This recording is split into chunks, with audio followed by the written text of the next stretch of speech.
Okay, welcome everybody. Thank you for joining us for our weekly connection.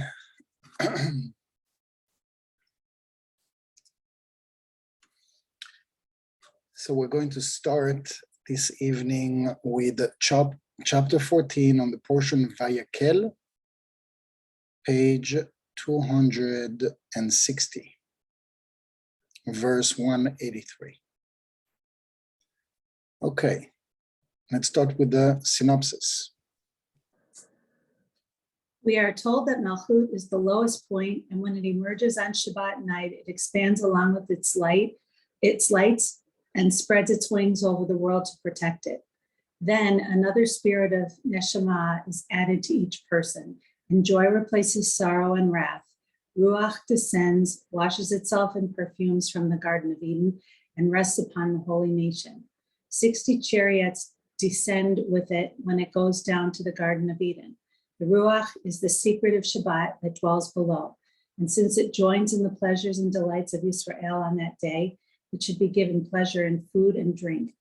During the other 6 days, it is gladdened by the supernal spirit of the Ancient of Ancients.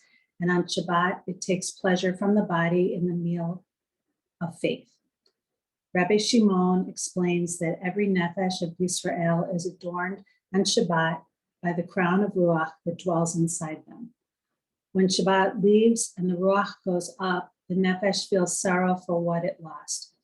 We read of the reason for performing marital duties on Shabbat nights. Rabbi Shimon explains the difference between intercourse on that night and intercourse the rest of the week and in the daytime. On this night, a holy superior Ruach descends into the holy children.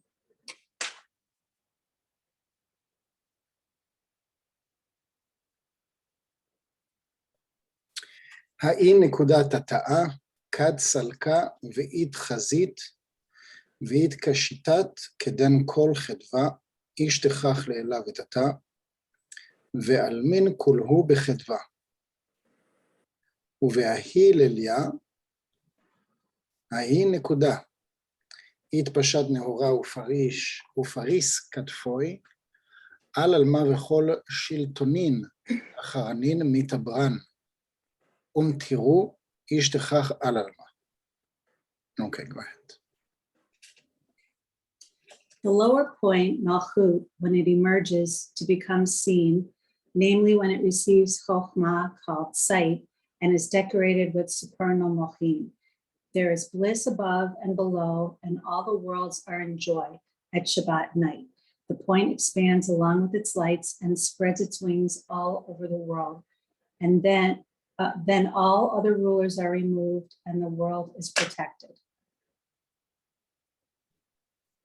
וכדן יתוסף רוח נשמתה בישראל על כל חד וחד, ובהי נשמתה יתרה, נשיין כל אצבע וחמתה, ולה אשתכח בה חדווה לאלה ותתה. ההוא רוחה דנחית ויתוסף בפני אלמה. כד נחית, יצחה בבוסמין, וגינתה דעדן ונחית ושרה, על אמה קדישה, זכאי נינון, כד האי רוחה, יתארה. Then a ruach of the soul is added to Israel, to each and every one. With this additional soul, all sorrow and wrath are forgotten, and above and below there is only joy. That ruach, that went down as an addition to the world's inhabitants, when it comes down, washes itself with perfumes of the Garden of Eden and descends to rest upon the holy nation. Happy are they when that ruach is aroused. Great, thank you very much.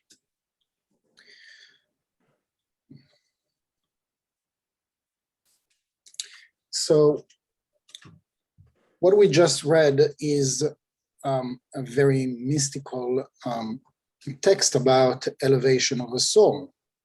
And although, some of us might not be thrilled to hear that we're beginning at the bottom when we are born, we need to start from somewhere, and that is called the level of nefesh. And so one might say, but there are some other people that are born, shall I say, with an attraction or a genuine connection, synchronicity with spirituality.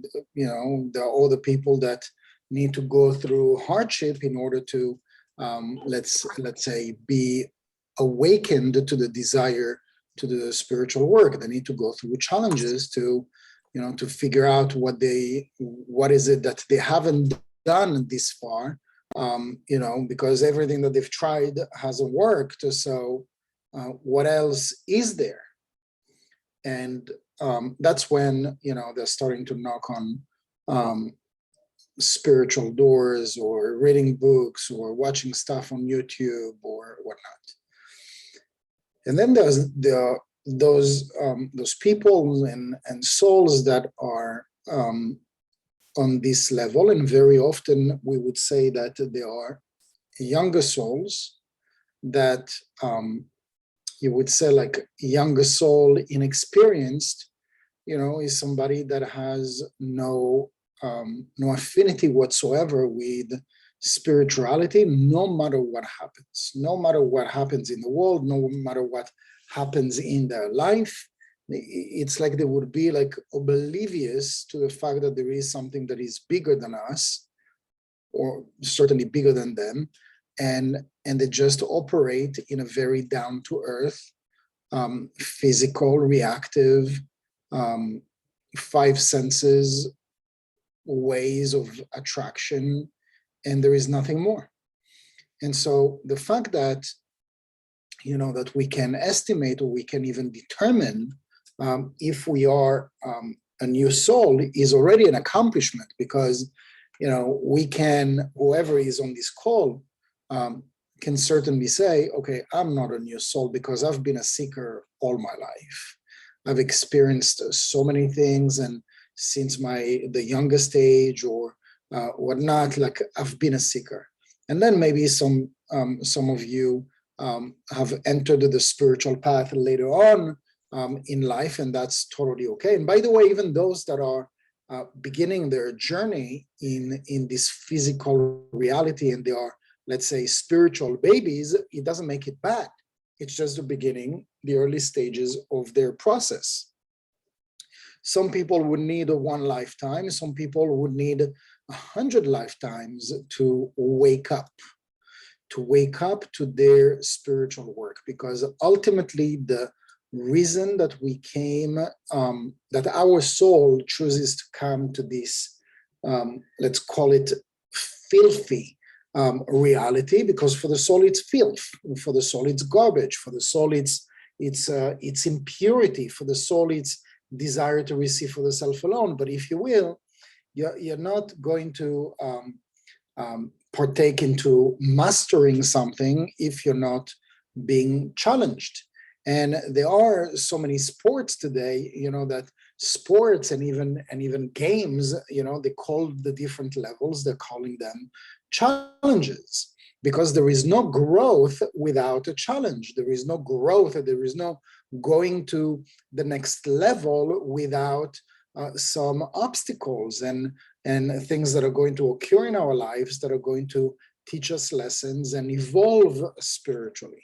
So there are some souls, as we said, maybe this one lifetime is not going to do it, and maybe 2 or 3 lifetimes is not going to do it, and maybe 10 lifetimes is not going to do it, until something is going to shake them up and is going to and it's going to hit home. And each and every soul is coming to this place with what we call a covenant, and that covenant is an agreement. Is an agreement with the upper force, the upper energy, light, God, forces out there, and dominions that are in the upper world. And there is an agreement with the soul. Imagine that you're working for this big corporation, and before going down to that new business that opened, that little branch that opened, and you've been tasked to lead that little project, you receive a list of, of things to accomplish. And once you get to the job, I mean, nobody's watching you. So you could just, might as well just put your feet on the table and not do anything. And after a year, after a lifetime, after 3 lifetimes, you might find yourself at exactly the same spot that you came in, and you didn't accomplish anything. And some of us have gotten to a place where we are maybe an empath, maybe hypersensitive, or just sensitive to our process, sensitive to doing so much, but at the same time feeling like, it's funny, I was busy all day, but I feel like I didn't accomplish anything. And you could have gone and done like great things, like, by the book, it looks like you ticked all the boxes. You did some volunteering, you went for coffee with a friend that needed to talk, and still at the end of the day, you come and you're like, your energy is depleted and it doesn't make sense. And so I'm giving you an example here about, like a journey of a day, but it can also be a journey of a lifetime where you lived all those things, but you feel like you've missed on so much, and you haven't accomplished what you came to do. What was your life purpose? Or yes, you're happy and you're blessed, etc., but there is something missing. And I'm not trying to put like words in your mouth or even like in your head. That's not the point. Like if it doesn't resonate, then that lesson maybe is not for you, and maybe it's for somebody that is going through this like a similar process. But I think that for majority of us that are living this physical reality with all the challenges and whatnot, I guess that we're not doing so good. We're not doing so good, and it's not expected of us to be perfect, because you can't be thrown into the playing field where there is no rules and where there is nobody to show us the way, and we just need to figure it out. So we are going to figure out the best way that we can, but it's still not going to be perfection. And so, again, nobody is expecting perfection, but those lessons are going to be learned once we're tuning in with that inner part of us. So those inner parts or levels of us, they have a code in the Zohar. They're called Nefesh, Ruach, Neshama. And it clearly said, like it said even like a few times, it didn't talk only about here, to each and every one with this additional soul, all sorrow and wrath are forgotten, and above and below there is only joy. So the thing is that the person is not dying. Like if a person has received an additional soul in this lifetime, the person doesn't need to die in order to receive an additional soul, to go from a nefesh to ruach, from ruach to neshama. You don't need to die. Ultimately, when we die, it's like we are accomplishing. There is like the checks and balances of everything that we've done, and we're being judged. But the judgment is not like the court of law that we now in this physical reality. The court of law in the upper world is, and like some people experience it like in a glimpse, because they, like the moment that they die and eventually they come back on the spot, like a minute later, it's like they all, recount this event that they see their entire life, like running in front of them, like they're seeing like the entire movie. And so that's a glimpse of what's happening in the upper world, because you're connected to no time and space. So you're able to connect to everything that you've done in this lifetime, in previous lifetimes, and everything is connected. When we are alert and awake in this physical reality, we are completely disconnected from all the cause and effect and all the things that we've done in this life and past life. This is why we don't connect the dots. And so this is why it's so challenging to evolve and to realize and to get to a level of epiphanies to come and accomplish something that is beyond this physical reality. Why? Because we are disconnected. And the goal is to reconnect to the dots, but going entirely against our nature and doing the spiritual work and everything that we've spoken about. I'm not going to go through it again. It's just, redoing Kabbalah 1. And so I've had a good student of mine that told me not so long ago, oh, I've done so many times Kabbalah 1. I just can't take it, take another Kabbalah 1. And I'm not inviting you to take Kabbalah 1. The main point is to realize that if you are at the level today that you are no longer reactive and that you have mastered, Satan, basically the desire to receive for yourself alone, then you're good. You're certified with your first level of Kabbalah 1, because really this is what Kabbalah 1 is about. It's about introducing us to the spiritual work. I'm still on the level of Kabbalah 1. And, my biggest lessons of Kabbalah 1 was not when I was listening to it, was when I was teaching it, because there was always, after 20 years of teaching it, there was always a new spin that, I didn't realize, and I didn't conceive it in this way. Why? Because we evolve. And so the first time that I learned Kabbalah 1, I was on a certain level. The time that I taught my first Kabbalah 1, I was on a different level. And the time that I taught Kabbalah 1 for the 100th time, I was in a different level.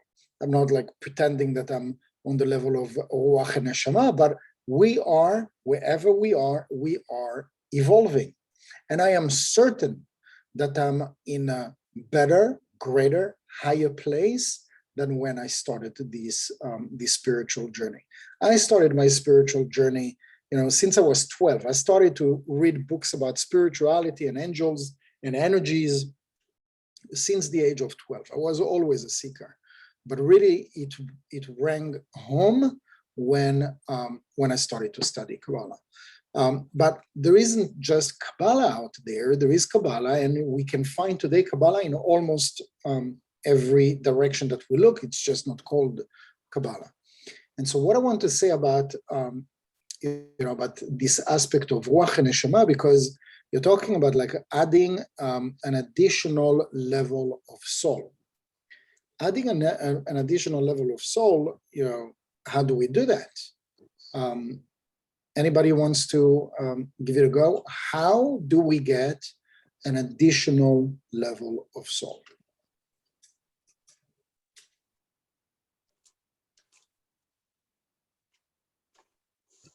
Yehuda, I'm confused. You mean by getting another soul, or our soul reaching another stage, either down or up? Is that what you mean by an additional soul? I'll give you an example. Okay. Can you remember? Like if I remember for myself, the last time that I got angry or upset or judgmental, probably was this morning at 10:30 a.m., around that time. What about you? When was the last time that you lost it? That I lost it or was very worried I didn't lose it? When I saw Putin beginning to invade Ukraine, kind of like, Okay. I didn't lose it, but I got worried and fear. Fear. Okay. When was the last time you got reacted and lost it? Can you recall? With my son. With your son. When was that? 2 Februaries ago. 2 Februaries ago? Mm-hmm.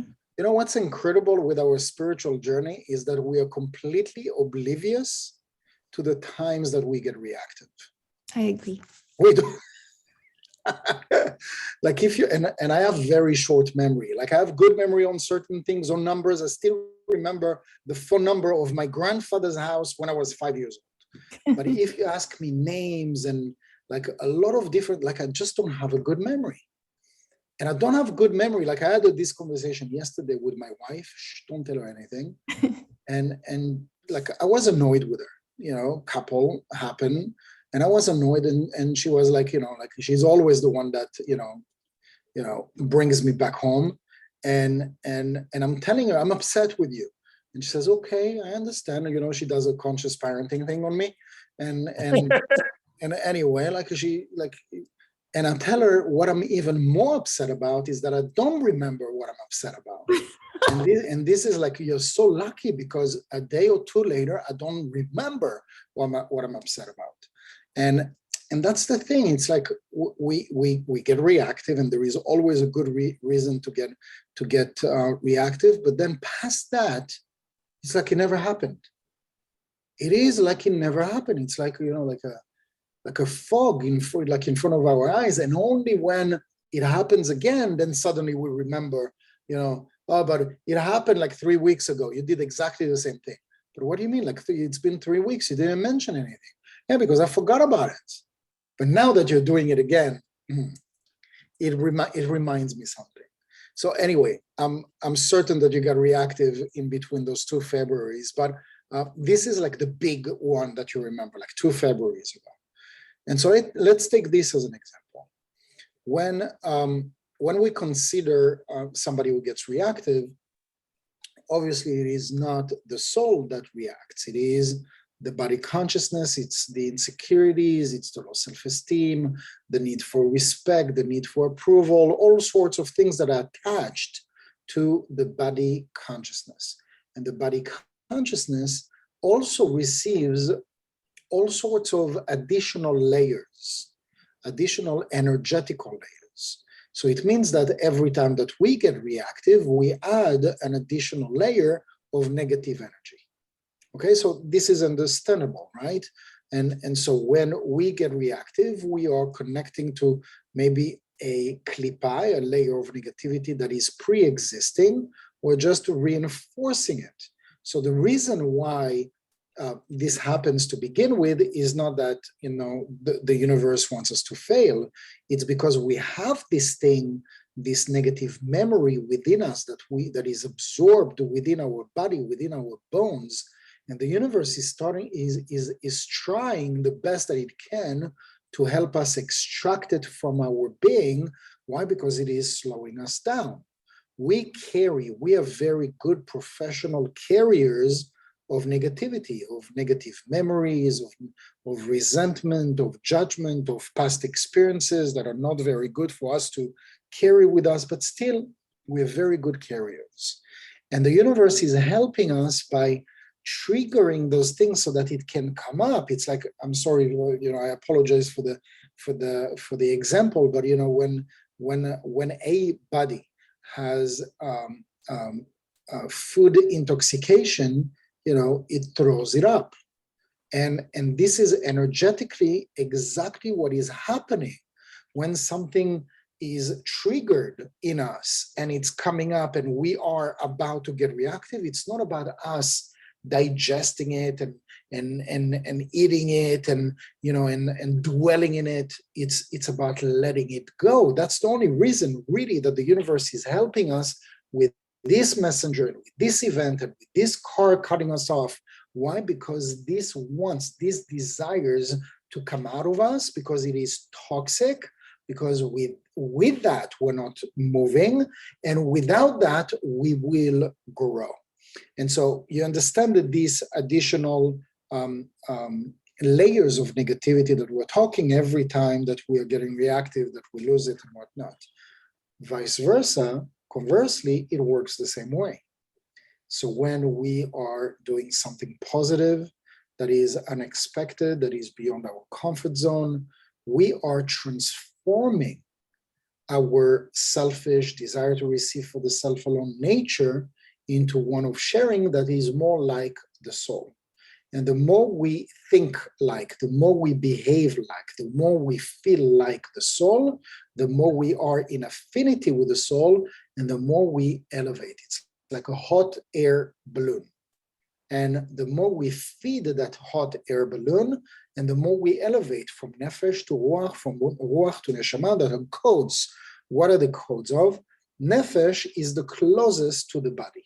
So if you will, it's energetically and physically, it is right under the skin on the level of the bloodstream. This is where nefesh is. So it's not like you can like just extract it and get rid of it. It's part of you.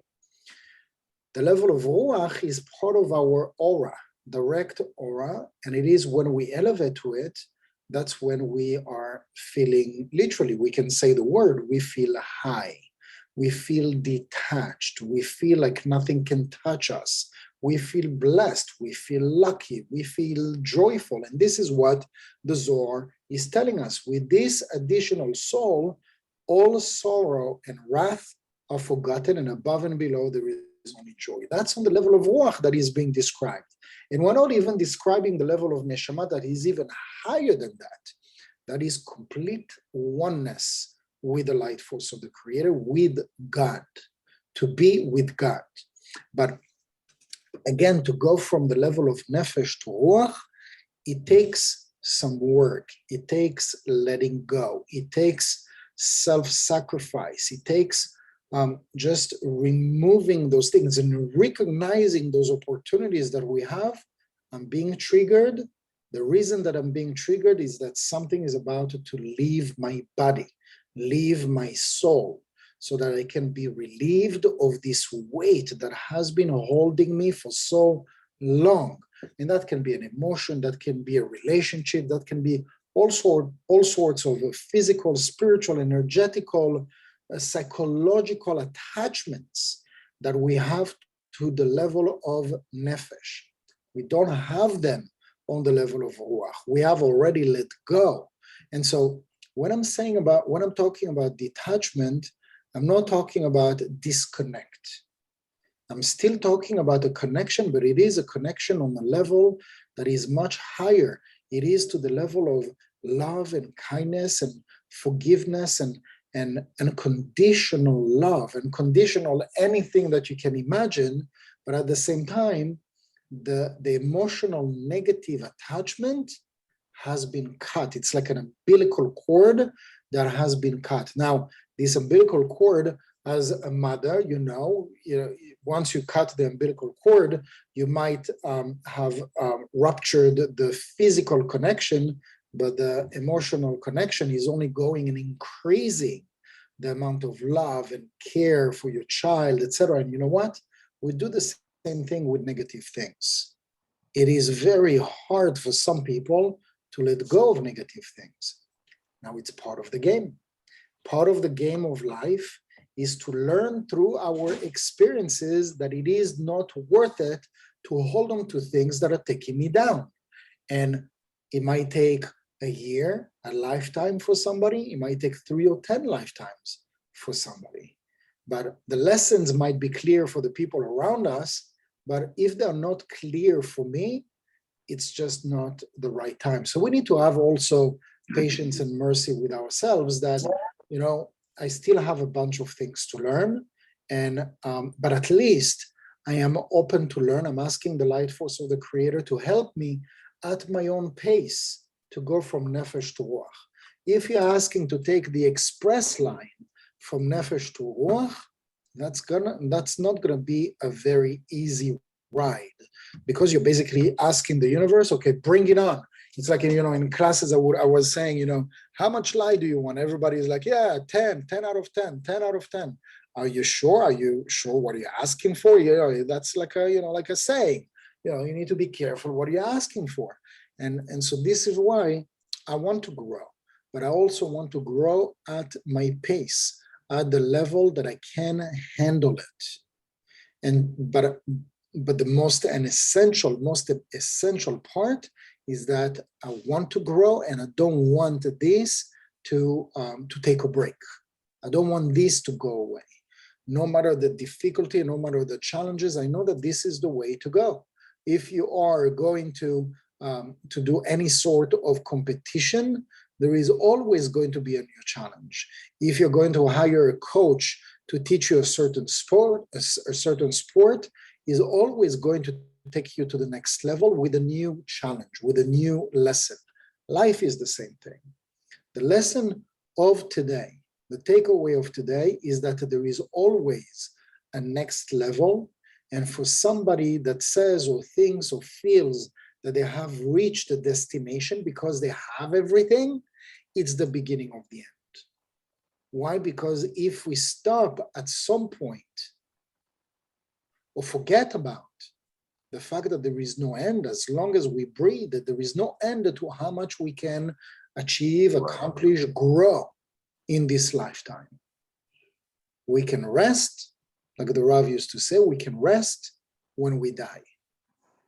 And it's a little bit morbid, but anyway, you got the idea. So yeah, any question?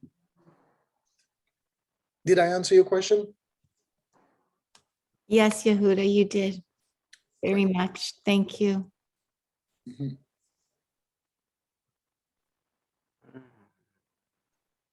Any other question, guys?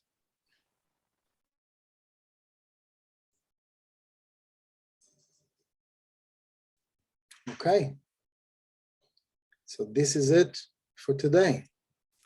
Yehuda, That's can I all. ask you a favor? Yes. Can you send a new link for the whole class? I'm having trouble getting in to the class from the WhatsApp link. And I wondered if you would be kind enough to maybe send us a new link. I don't know if it's happening to anybody else, but. Anybody else has a challenge to connect with the link?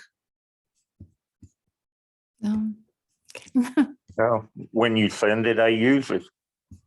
Okay, what I'll do is that I will post the link and I will post the number of the room, of the Zoom. So sometimes you just add the number and there is a place where you add the Zoom ID. So I'll send both. I have a repeating link from that I get, but I don't really get it from WhatsApp. I don't use WhatsApp really, but my link shows up on my email. It doesn't have to be from WhatsApp, right? No, Oh, it's on your email, El? Okay, Yeah. okay. So if I'll send you that, and if there's a way to save it or whatever. So I Sounds get good. it on the WhatsApp and not on the email. What's that? I seem to be able to connect on the WhatsApp when you send that link and not on the email. I don't know. Oh, gosh, B, I'm I'll sorry. send both. I'll send the link and the room ID. I Okay. think if you have the room ID, you cannot go wrong. Right. Oh, that's good. All right, guys. Thank you you. very much and have a wonderful week. Thank you. Thank Nice you. class. You Bye, too. everybody. Good night. Bye. Thank you. Have a good week.